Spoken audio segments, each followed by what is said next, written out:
podcast. We got a lot to cover and an extra special guest, so I want to get right to it. Please welcome to the show from WATB, the incredible Christian Bladt joining the show. Christian, Well, hey. thank you for using special in the kind way. Usually, if I'm referred to as special, it is the short bus definition, but I appreciate you being here. And thank you for mentioning WATB.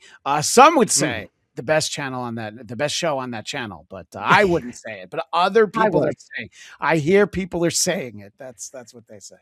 There's a specific person that I would say would agree with you that we are definitely going to get to in a little bit. If you're looking at my thumbnail there that I've been featuring, somebody has strong opinions about Carl and WATP and the network over there. So I think some people would tend to agree with you, but one of the things that I want to bring up while you're here, Christian, because I know you have somewhere to be today. It's a holiday weekend all over the world. Apparently, it's Memorial Day here in the States. It's a holiday in Canada. I was on with Bacon Bits last night, and it's a bank holiday in the UK for Nelly, right? Again. So we're all celebrating over here. But Bacon and I were live at like 11, quarter to 12 at night. I know Christian got the heads up about what was happening online. We watched Karmic with Latanya and Andrea, which has never happened before. And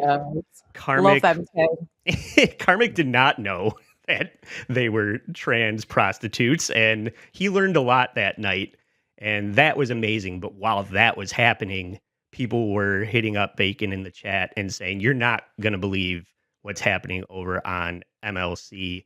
And we jumped over there, and this was the murderer's row that Kevin Brennan... I live. They let my home burn down. I know what the consequences of failed leadership are.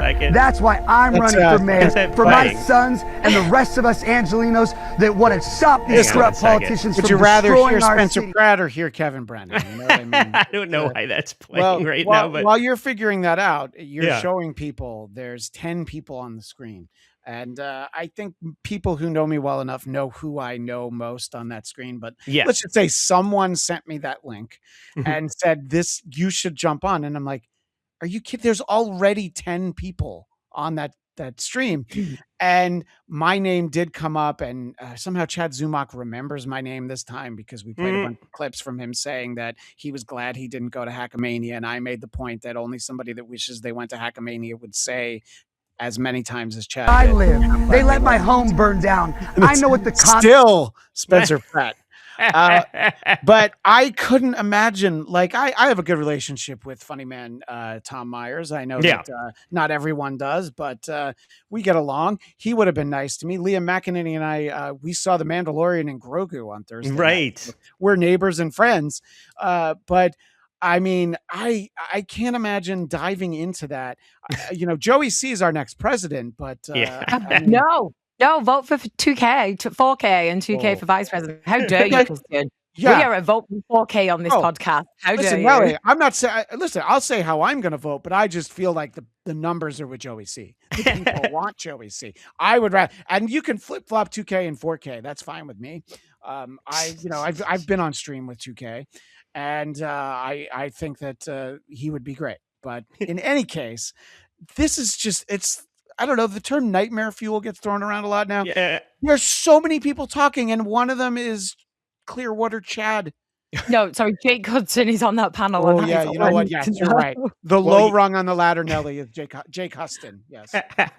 But you got Kevin Brennan, who I'm convinced is using the beautification filter now. He looks AI. He looks fake. He's letting this happen. So he's guilty of this. And then you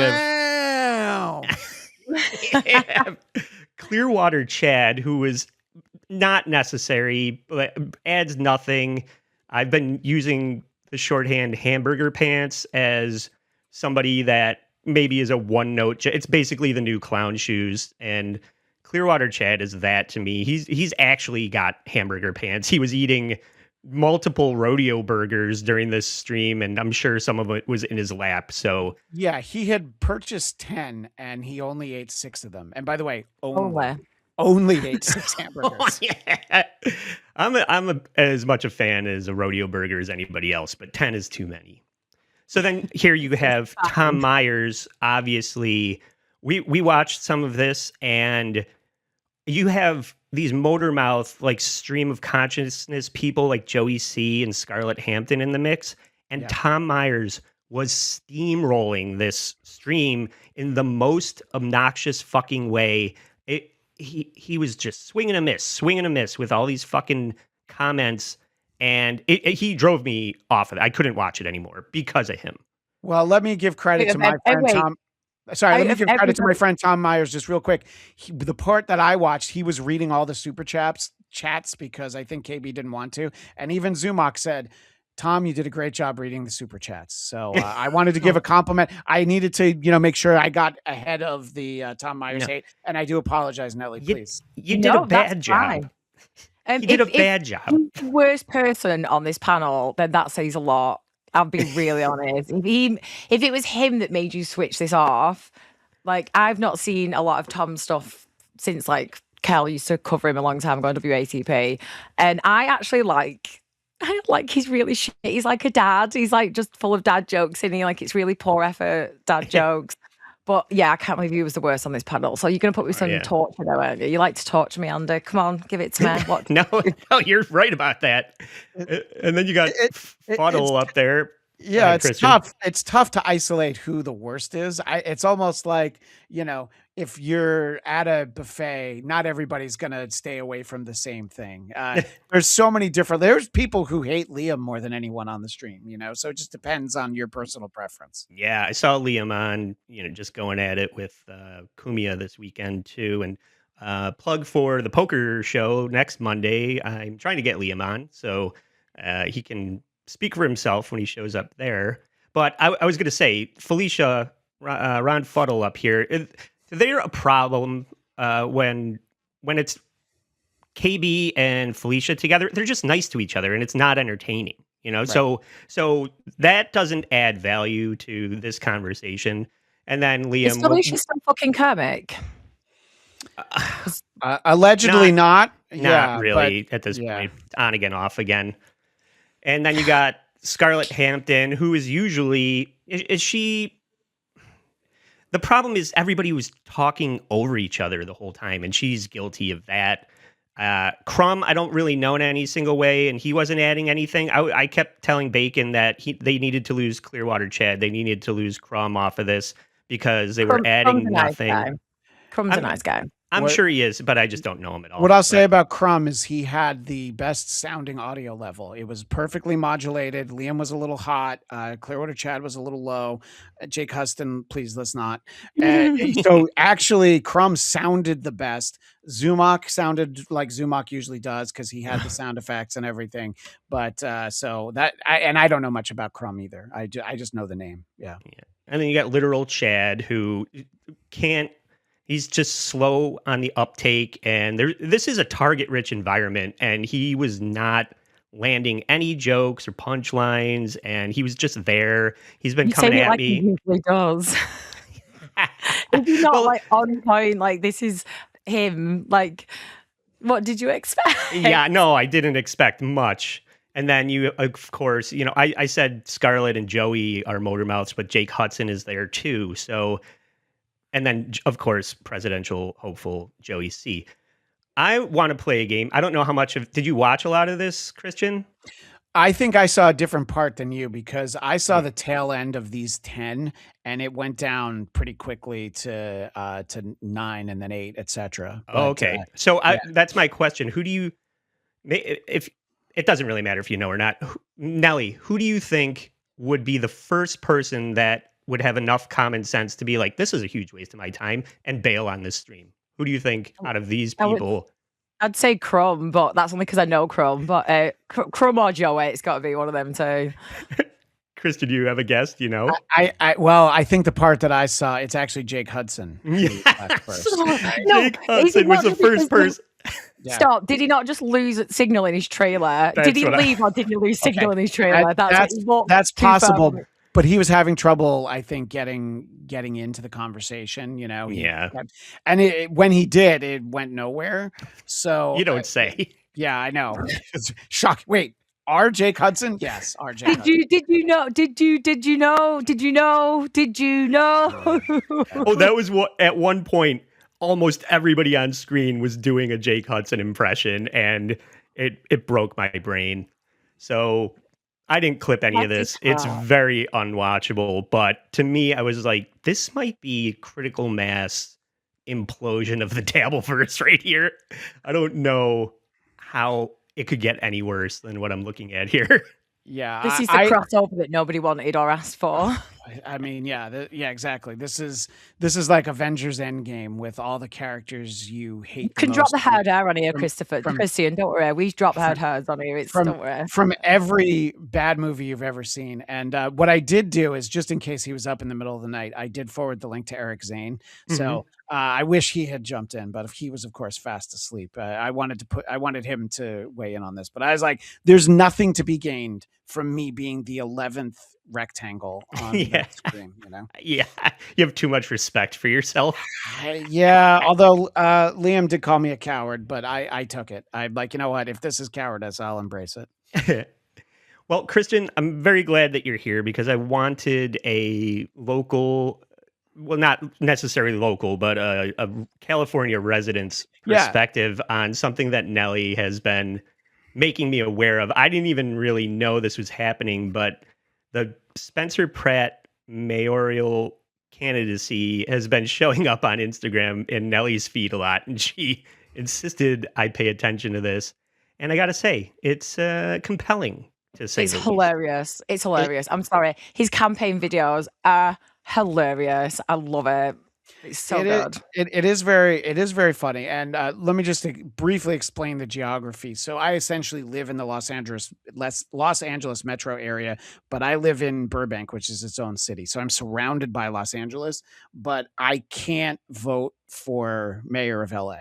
So people want to say that Karen Bass is my fault.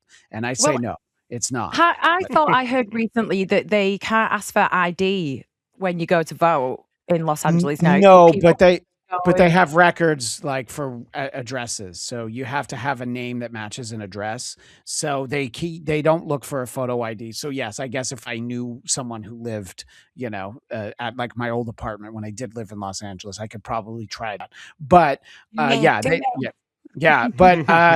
listen, this is a state that hilariously voted for the Terminator as governor, and on the ballot for that race was also Gary Coleman and Larry Flint. All right. So look, we have a good sense of humor here. There were like 30 people running.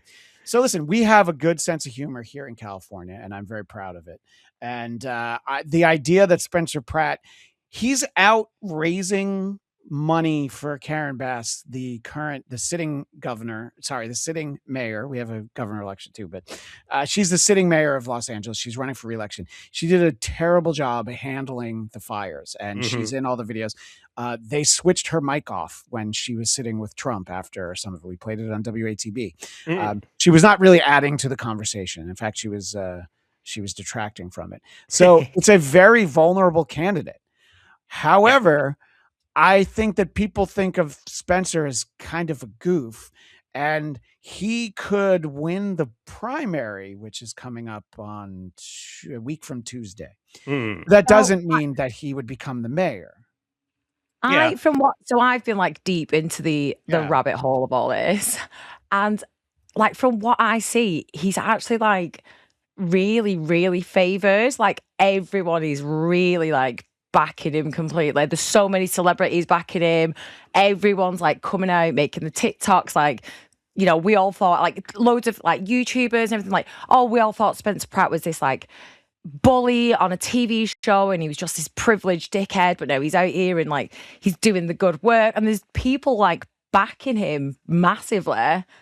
And it does seem to be like, because at first I was like, this can't be serious, and the more I got into the rabbit hole, watching the videos and the YouTubers and the famous people being like, we need you, this is what we need, he really seems to be like he's got a hold of it. It doesn't seem like a joke. It's like when Donald Trump first ran and everyone was like, oh, this is funny. And then you're like, oh shit, he's now on his second term. Like he's got that total vibe about him where it's like, you can't be serious. And then you're like, actually, this guy's really gripping people. I think the difference was that, with Trump, he was running against like 11 just absolute losers. I mean, Jeb Bush thought he should be president just because his dad and his brother had been. But if you see him, you're like, oh no, this guy was completely unengaging. And that's the guy who was the front runner heading into it. And Trump also, say what you want about him. He's brilliant enough to know to surround himself with the right people. So he sounded like he was going to do the things people wanted in 2016. And he was running against someone incredibly unlikable in Hillary Clinton. So that's the comparison for Spencer Pratt, that I don't even know Democrats who are like, oh yeah, Karen Bass is really, somebody that should keep this going, and look at the bind. Spencer Pratt is LA's Joey C. Yes. Yes, he is. Well, exactly. Of course I have a million examples of everything you guys are talking about. Yes. And shout out Bacon Bits, member for 1 month. And thank you. Yeah, we were talking about the hang last night, and it's linked in the description of this show. So go find that. Check out Karmik and Latanya and Andrea and that Murderer's Row of embarrassment that Kevin Brennan featured. But I know that Christian has a limited amount of time, so let's see if we can get into this. This is Spencer Pratt's candidacy. Come on now. Here we go. Now it's going to be audio of Kevin Brennan when you want Spencer Pratt. We're going to hear KB. Here we go. Let's try this. There we go. I live. They let my home burn down. I know what the consequences of failed leadership are. That's why I'm running for mayor. For my sons and the rest of us Angelinos that want to stop these corrupt politicians from destroying our city. We are going to get the golden age of Los Angeles back.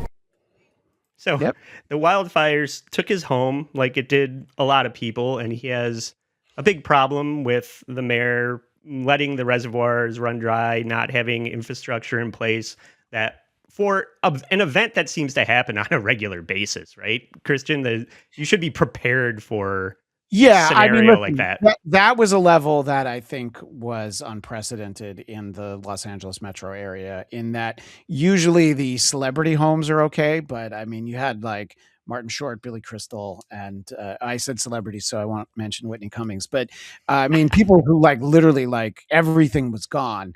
And usually you're able to put out the fires before they get to this, Mike. I have a conspiracy theory about that. I won't get into it now, but there's conspiracy theories about the fact that this time it was all the celebrity homes. It kind of there's a lot of chatter of the conspiracy of why that was. Yeah, and there's a lot of there's a lot of ways in which it was mishandled at the city, state, and federal level. Trump talked about how he turned the water back on because the water had been off, but all it did is waste water that wasn't needed anymore. There was a time where water could have been more useful, but I don't live in those communities. I can't afford to live in the fire zone. I can't afford water. Yeah, I can't afford water either. So. Listen, I think it's all still very raw, and I guess Spencer's official residency is that trailer. My understanding is he's actually living up in Santa Barbara right now. We're gonna get to that. I don't want to. Okay. Chatted me. I didn't know this. Andy was like, "Have you seen this?" And I was like, "No, Spencer." But listen, a lot of people get elected and don't actually live. All you need to have is an official residency, and I do think that trailer is where he's registered. So and he has the excuse of like, "Well, my real home burned down." All right. So Anyway, I didn't mean to get ahead of. No worries. But go ahead. There's more campaign promises. What is he going to do if elected? Everybody wants to know that type of stuff.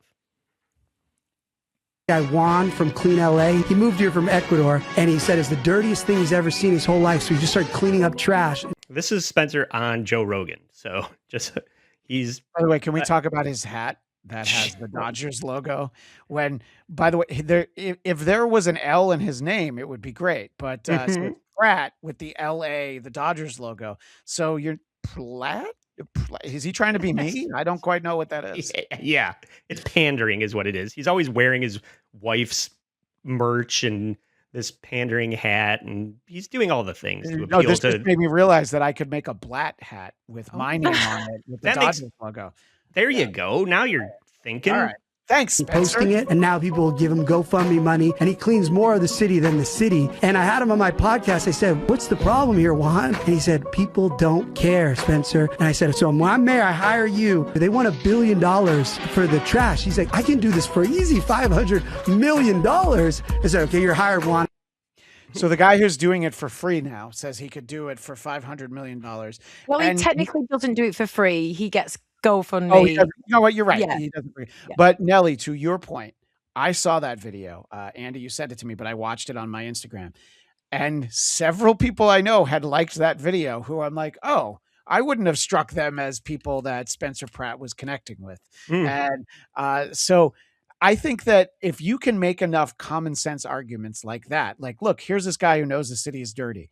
You cannot dispute that Los Angeles proper is filthy and overrun with homeless encampments and beyond what we are even used to in a city like this.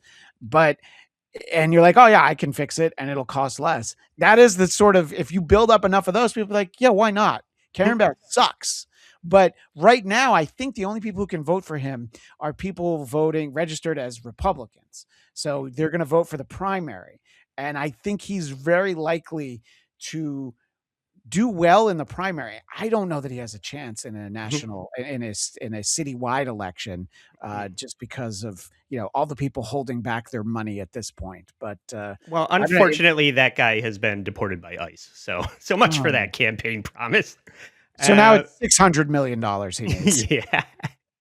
And let's take a look at his debating skills when they the deck is he's my favorite. He's my the deck is stacked against this guy. This is very much the system trying to, like you were comparing him to Trump. People are, saying this is not the way you're supposed to run a campaign. And I think Nelly likes that. Yeah, you want someone relatable, someone who's like, oh, fuck off. You're like, no. Like, instead of this, like, lies and stood there with you rehearsed speech, like when you make like the facial expression, like, and you're like, oh, shut. That's what people like to see. You kind of, especially like the common people, not the rich people, like the common people. We just want to see someone who's like, no, fuck off. You're chatting shit.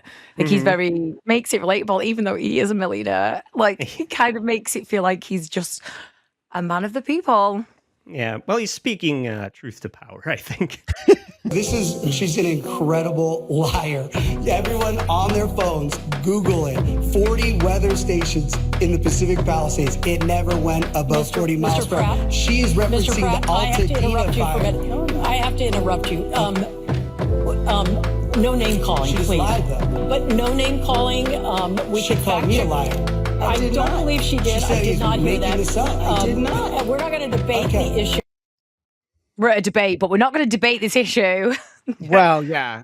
And I guess the point is that, you by calling her a liar, you're giving them the ammunition to stop you. And if you are a little bit more seasoned, well, that's just not true. Then you can actually make your point. So they're able to take that. Woody from Syracuse. He looks like Super Dave's deadbeat younger brother. I was thinking as I'm looking at the image you have of him, Colin Jost from SNL put out a book called A Very Punchable Face. Yeah. And that's very true if you see Colin Jost. But I'm looking at Spencer Pratt, and I don't think anybody should hurt him. I don't think anybody should approach him. YouTube terms of service. But he has one of those faces. For sure. Yeah. Oh God, yeah. And he has one of those mouths as well, as we're gonna see later in the presentation here. It just what you needed was one of the other debaters on the stage to say, okay, you're making the point about 40 out of these 44 weather stations said that the wind gusts were, I think, under 30 miles per hour. I think that's the point he's going to make. 4 of them still did say that it was more than that. So you just be like, okay, yeah, so 40 of them maybe weren't in the right spot. It's very easy. Once you start throwing numbers around, all of a sudden people just zone out and stop listening, like the two of you did when I started making the point. The point is that by not letting him make his point, they empower him, because who looks good in that clip, Nelly? Spencer Pratt. Because they make it, they're shutting him up. Why are you shutting him up? Let him explain to me. Like, it is. People are going, you're trying to shut him up now because he's spitting facts. So what's he going to tell us that you're not letting us? That's what we all want. We all think, everyone's like, oh, the government's hiding everything. Everyone in power is keeping things from us. So when you like try and shut someone up, that gives them a bigger voice. This is why I think he's so like liked and people are getting into it, because they're trying to shut him down. And sometimes being the loudest voice in the room works. Yeah. But he does. I was waiting for this, which came out Friday, I think. And every time I see a politician, it's all promises and no plan. And on Friday, I saw this long video that I edited down where he has a 6-point plan that about how he's going to address the homeless drug problem in LA. And it made me think that he might have a better chance than anybody's really giving him credit for. Step 1, break the cycle. No more distribution of drug paraphernalia. Karen Bass and Nithya Raman currently pay NGOs millions of dollars to increase drug usage and profit off the misery of these drug addicts. I'm putting an end to this profiteering. Currently, street medical teams administer Narcan to reverse opioid overdoses. It blocks the opioid receptors in the brain so the addict could shoot up as much heroin as they want. It won't do a thing. The problem is Narcan only lasts for a day or two, and it doesn't break the addiction cycle. So these same addicts end up overdosing and getting more Narcan every week as these NGOs and pharmaceutical companies rake in profits. There is a longer lasting anti-narcotic drug called Vivitrol that does what Narcan does, but it lasts for 30 days, giving a much better chance of breaking the addiction. The problem is the addict must be sober for 7 to 14 days before it can be administered. So we have this donut hole between the 48 hours of protection with the Narcan and the 2 weeks of sobriety needed to administer the Vivitrol. This donut hole is the linchpin for winning this war against addiction. This is where my plan excels. Donuts. I was going to say, all I got out of that was donuts. Yeah. But Clearwater Chad, now you have the Clearwater Chad vote. So listen, he's making a point about what the problem is. And, I think that he probably wanted to say, like, why don't we just let them OD and then that will end the cycle. But I think that that's probably not considered particularly empathetic. It gets so bogged down into what he's talking about. It's like, so let's administer a different drug, but they need to be sober for all this time. And then they've built so many of these sober living addiction centers that they're not doing anything with. So, I mean, like, from what I've seen, they're putting these addiction centers up next to schools, high schools, daycares. They're all over the city. They're making an absolute mess. So, they've already got all these things up. I don't know if this is his plan, but it would make sense. Right, we've already got all these buildings for addiction. So we shove them in there. We turn them into a real rehab. We do this. It's a feasible thing that could happen. And let's be honest, the biggest problem in LA, from what I can see, from my over the ocean view, is like the drug addicts are just absolutely destroying the place. People don't feel safe. Like, kids don't feel safe. Mothers don't feel safe. You shouldn't be walking down the street and seeing, like, you don't want to walk your kid to the school and see people overdosing on the streets. Like, and don't mean to be cruel, because I know addiction's a disease and it's awful. But when it comes to like my safety and my child's safety over like a druggie's, as with so many things, of course, in LA in particular, there's a caste system of drug addicts. There are drug addicts who are, millionaires and billionaires, and they're able to take care of themselves. Now you're talking about the homeless, the unhoused addicts, what we used to call junkies back in the day. And but they spent millions building homes for them. Right. And that is the problem, is it's a part of the homeless problem, is the fact that, a lot of people that are homeless in LA have ended up that way because of addiction issues. And that is their primary focus. All I'll say is that, like any city that any of us have ever been to, you kind of know where to walk around with your kid and where not to. And, I think that, again, it's very easy for me to be sort of in middle class Burbank. Now I will, I'll go to things in Los Angeles proper and I will see all of this. but I have my doors locked and I drive very fast. So I don't have to actually encounter it very often. I'm sorry. I had a chance to visit Santa Monica, and one of the very first things I saw was a unhoused person drop their pants and piss on the bike path that I was walking on. So to your point, it's only a drug problem if you can't afford drugs. So. No, I'm pretty sure that was just Dick Masterson. I'm not 100% sure. Yeah, that might have just been hanging out with him. But listen, it's a very real problem, and no one has. There's going to be no quick solution to it. But like, obviously, what's being done now isn't working. And there's billions and billions of dollars being put into what they're doing now, and it's getting progressively worse. So, like, even if, let's say, Spencer Pratt gets in and his idea doesn't work, it's like, it's not working now. Like, try something new. Like, doing the same thing over and over again is obviously not going to make it any better. Well, what I'll say, Nelly, is that whatever they are doing, it is so ineffective that you would assume they're doing nothing, because it doesn't really change. It definitely increased over the pandemic in terms of the homeless areas, because there weren't as many people around. So it was very easy. And they'll periodically go in and, clean up encampments. And I'm not quite sure where those people go. The real issue is going to be 2 years from now when the Olympics are here. Because I don't know where they're all going, but I tell you that none of these people are going to be anywhere near where people are. Let's not talk about sports in America, because I'm a massive football girl, soccer for you Americans, and you guys have screwed us with the World Cup. You fucked the World Cup up. I'm not even going to get into it. It's going to be the shittest World Cup ever. It's going to be very poorly attended, from what I understand. Yeah. The big matches will still draw people, but I think that what I was seeing is that a lot of the FIFA matches are half sold. And what I know about the Olympics is that I don't know.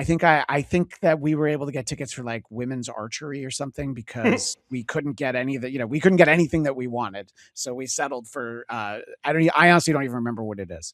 My father-in-law more than anything wanted to go to the opening or closing ceremonies, but no such luck. So, but anyway, that's the point, is that the city has to have the best coat of paint on it at that point. And I'm not quite sure where the homeless will be, kind of swept away to. There's not really corners of the city where they can do that during this. So I guess, I don't know. I guess they'll send him to Vegas. I'm not really sure. Right. Well, let's see how he plans to address all this, because his whole plan is about the homeless encampments and the drug problem. Step 2, we have the laws. We just need to use them. Last year, Democrats smartly passed a common sense law amending SB 43 to classify severe drug users as gravely disabled. SB 43 gives the city and the county the legal pathway to place any and all street drug users on a 5150 hold for 72 hours. Through a cascading series of wellness checklists, this mandatory treatment hold can be extended for 2 weeks, filling that Narcan to Vivitrol donut hole and giving a real pathway for recovery. SB 43 gives us the legal. All right, Jesus, I got to scrub through. We're never going to get through this. I know Christian's got to go, but yeah, go ahead. Yeah. Step 3, end the body brokering. Many of the addicts you see around your neighborhood are bussed in from other states in order for local NGOs to profit off their addiction. Los Angeles is ground zero for unscrupulous treatment centers who rake in billions of taxpayer dollars. He could be right about that. About that number 3. I needed a source other than Spencer Pratt. I'm sorry, that's crazy.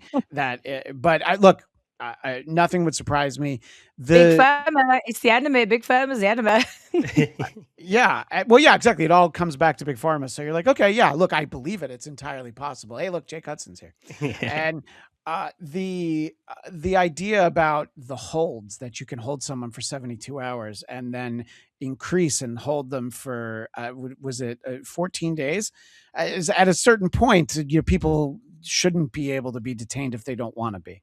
And you're saying we know, have you got any ice for this drink? Can we well, discuss? Yeah, but I mean, this is like, you're trying to do this as the mayor of Los Angeles, not as the president sending your goons to carry out. I'm surprised that Donald Trump hasn't said anything on. I've not seen Donald Trump comment on this yet. I'm really surprised that he's not on with Spencer Pratt. This is below his pay grade.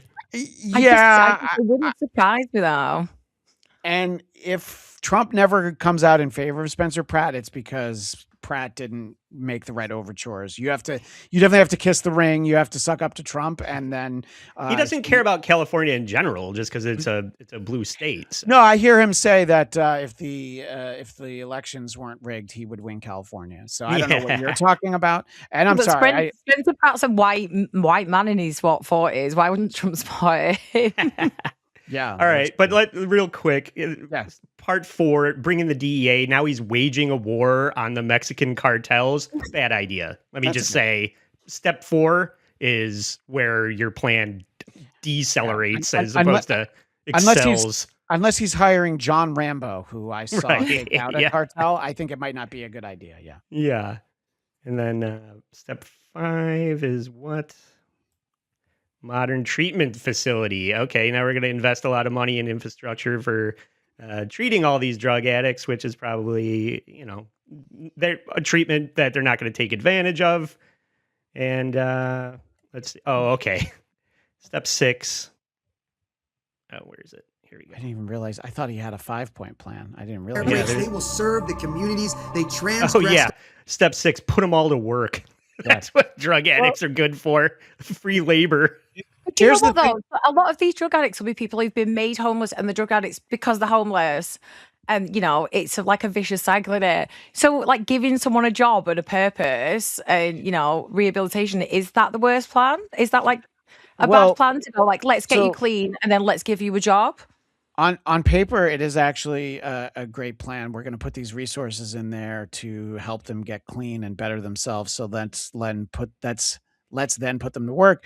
But the issue is that if you know anyone who has ever taken control of their addiction and gone into a facility and tried to get clean, the fact of the matter is that even those people don't always stay clean. So you're taking someone who's not trying to get clean. You're kind of forcing them to, and you're working under the assumption that like all they need is time. And then after 30 days that this medicine lasts, they're not going to want to get high again because they're going to be cutting down trees in 110-degree heat all day. So it's built on the idea that junkies don't want to be junkies, and they probably don't, but sometimes they don't know how to do anything better. And I have to go in like 4 minutes, Andy. Okay. Let's see if we can get through at least this. And they will be set up for success to reintegrate into society with job skills and a sense of purpose and accomplishment. Many of the addicts on Skid Row are able-bodied people, fully capable of working and earning a living. The only thing blocking them is the drugs. We don't have a housing problem, we have a drug problem. We cannot solve a drug problem with more overpriced housing scams. Some of these folks do need to go to prison. The violent offenders, animal abusers, and sex offenders will do time, but many of them simply need to be given a chance to recover. But they only have a chance if we confront their addiction, not just dump them in an apartment and give them a box of needles. This is day one stuff, dude. I think he's got a very childish approach to handling the homeless problem in LA. But I just also wanted, we still have Christian. Christian, do you want to plug anything before you have to go? Who are these broadcasters? Tuesdays at 1 p.m. Eastern, 10 a.m. Pacific. And we've got some great stuff coming up over there. Thank you. I appreciate that. Definitely. And I just want to end this before you leave with spotlighting who this guy is what he's actually known for, who we're considering electing as the mayor of LA. I'm the only candidate with a real plan. I'm the only candidate who actually cares about these. Away from these lies, because she's going to see. These are lowlights from the hills. Here, keep lying to you. You're the biggest poser in this town. You know it. You're going to burn for it. Stop it. You're Stop it, Spencer. I know. Spencer, that's so out of line. I know. She's a. Spencer, go back to your real estate job, you f***ing liar. No, doesn't really. All right, well, my answer is no.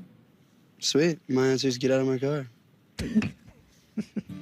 Bitches be tripping. I'm on his side. Stupid car. Stupid car. This is his estranged sister. Like, they don't speak. She's trying to make amends with him. Excellent. How are you? What are you crying about, 70? What the f are you crying about? That's why you're not in my life, you crazy bitch. Because you come to barbecues and just start crying. I was just enjoying myself with my wife, and I get crying sisters in front of me. She just wanted to say hi. But that gets us crying away. What the f do I need to do to you? You just ignored me at the party, man.